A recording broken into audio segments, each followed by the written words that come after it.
દાખલો 13 એકમ કદ ધરાવતો હાઇડ્રોજન વાયુ સલ્ફર સાથે સંયોજાઈને એકમ કદ ધરાવતો X વાયુ ઉત્પન્ન કરે છે. જો વાયુ X ની બાષ્પ ઘનતા 17 હોય તો તેનું અણુ સૂત્ર શોધો.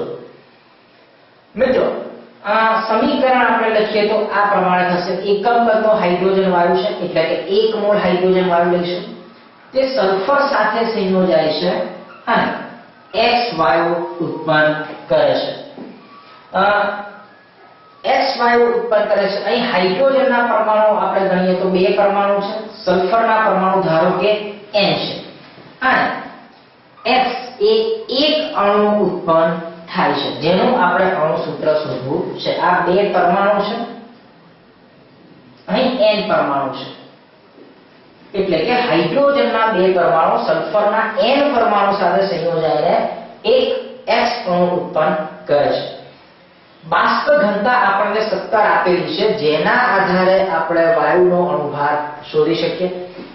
વાયુનો અણુભાર જેનું સૂત્ર આ મુજબ થશે બરાબર 2 ગુણ્યા બાષ્પ ઘનતા એટલે કે 2 ગુણ્યા 17 એટલે કે 34 ગ્રામ પ્રતિ મોલ. આ વાયુનો અણુભાર થશે. હવે અહીં જે એક અણુ મળશે તેમાં હાઇડ્રોજનના 2 પરમાણુ હશે, સલ્ફરના પરમાણુ આપણને ખ્યાલ છે નહીં. માટે અણુભારનું સૂત્ર આપણે લઈએ તો 2 કૌંસમાં હાઇડ્રોજનનો પરમાણુ ભાર વત્તા n કૌંસમાં સલ્ફરનો પરમાણુ ભાર બરાબર આપણને અણુભાર 34 મળે. આ બંનેનો સરવાળો કરતા હાઇડ્રોજનનો પરમાણુ ભાર 1 છે, સલ્ફરનો પરમાણુ ભાર 32 છે, જેનો સરવાળો કરતા આપણને 34 મળે. એટલે કે 2 વત્તા 32n બરાબર 34 એટલે કે 32n બરાબર 34 ઓછા 2 એટલે કે 32n બરાબર 32 જેનો અર્થ થાય કે n બરાબર 1.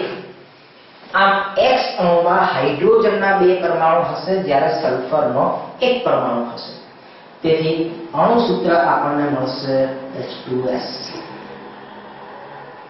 H2S હાઇડ્રોજનના 2 પરમાણુ અને સલ્ફરનો 1 પરમાણુ. તો મિત્રો આમ બાષ્પ ઘનતા આપી હોય તો તેને 2 વડે ગુણવાથી આપણને અણુભાર મળી શકે છે જેના આધારે આપણે પ્રક્રિયામાં ભાગ લેતા પરમાણુઓની સંખ્યા આ મુજબ શોધી શકીએ છીએ અને તેના આધારે તેનું અણુ સૂત્ર શોધી શકીએ છીએ.